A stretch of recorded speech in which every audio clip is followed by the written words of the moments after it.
Hi there, Nicole Kernahan here.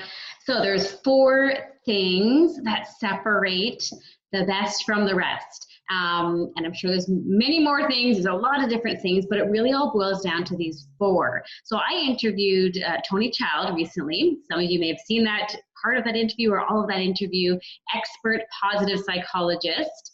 He's also a friend of mine, a coach. He's the CEO of Elevated Worldwide. Just a few things, if you're not familiar with him, he's been one of the top coaches with Bob Proctor, where I met him, with John Maxwell, who's an expert leadership professional, Paul Sheely, and a few others. So I've been studying this for over a decade, and we had a great interview, and he really shared these four things. So I'm going to break down the first one for you in a little bit more detail today so that you can take it away. The first thing is that highly successful people are guided by their vision, not by their reality. They're guided by a deep, emotional, clear vision, not just by not basing their potential on their current circumstances in any area of life, not just in business. This is much broader than just than only business success. Okay, so I'm going to define, many of you may have heard me talk about purpose and getting clear, because that is part of it. So part of having your clear vision, the vision is the what. It's like, what am I going after? The what and the where. Purpose is the why. So generally, I suggest we start with purpose, getting a bit clear on our purpose, which is a combination of three things. It's your values, your strengths, and your desires. So I won't go into a lot of that today, but I have other videos and other information on that. But understanding your purpose and particularly your values. So your values have to pull in to this second part, which is about your vision. So the four things, I just wanted to make sure I check my notes really quickly. The four types of goals. Would you call yourself a goal-setting person? I know for myself, I've always been a goal-setting person. I would say I was a goal-achieving person. I was an action-oriented person. But what I realized was that I was not really setting the fourth type of goal, which is a vision goal, which is what we're going after, which is what the most successful people have, whether they know it or not. So there's four types of goals. The first type is no goals. Right, is just not having a goal, going through day by day, not having clarity on your goals within your business, within your personal life, within your health, relationships. Most of you, if you're watching this video, probably don't fall into that category. You may in some areas of life, but you probably have some idea of some goals you have. So the second type is memory goals, which is where a lot of people do fall into. Memory goals are when you set a goal based on past experience.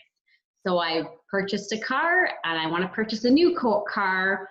I would call that a task, not a goal. You can still do it, and you may still write it down on a list, or maybe something you want to experience or achieve, but it's not going to cause you to grow because you've done it before. And the purpose of goals is for you to grow. It is the person you're going to become in the process. You may have heard these things, but it's not just fluff. It is true.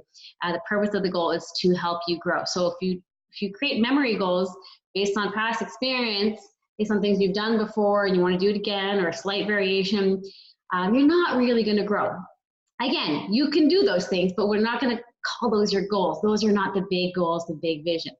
So the third type of goal, which is where a lot of people get stuck, especially in corporate, but really in any area, the third type is logical goals. So this is when you're creating a goal based on not what you've done before. You may not have done it before, but you can logically connect the dots. So you can say, if this happens and this happens and that happens, and when I get the money from that, and when I get the education there, and when this experience happens, or I hire this person, or my kids go back to school, whatever it is, yes, I can achieve that goal. And we connect the dots and we make a brilliant plan. That's a logical goal. If you know how to do it, you can connect all the dots, then it's a logical goal. And those are dangerous. Those are dangerous because we think we know how to do it. Therefore, we're basing it on our current reality. We're basing it on where we currently are. and it's going to be limited, and it's typically not inspiring. So the fourth type of goal, and I'll end with this, is a vision goal. And this is the kind of thing where Tony was talking about in our interview. The thing that separates the best from the rest is that they are guided by an emotional, passionate vision. A vision. This is a goal of something we've never done before, we don't know how to do. Now, you may have an idea of the first few steps. You may have a part of the puzzle. It doesn't have to be, you don't have to have zero clue, but you cannot connect all the dots yet. You have to somehow trust that you will be able to connect the dots in the future. So it's just this understanding that we're going after something we really want. We've never done it before. We don't know how. It's hard for most people to set goals like that because we don't know how. Therefore, we're afraid to fail. We're afraid to commit. How can I put a time frame? How can I say I'm going to do this when I don't know how to do it? Where's the money going to come from? Where's the time? Where's the experience? Our logical mind kicks in and gives us all the reasons why we're not going to be able to do that. But that's what's going to differentiate us, is the ability to commit, make a decision to work towards something even though we don't have all those pieces connected yet. Okay, so guided by a big, passionate, emotional vision. Obviously, it has to be something you really want, because you're not going to commit to something that you've never done before, you don't know how to do, unless you really want it and you can really see the purpose. Has to align with your values, as I said at the beginning. But hopefully that adds value. Hopefully that explains that first aspect, the first thing of the 4, and I'll share in another short video the next 3 things as well. Okay, thanks so much. Hope you just added value. Hope you enjoyed it, and we'll talk to you.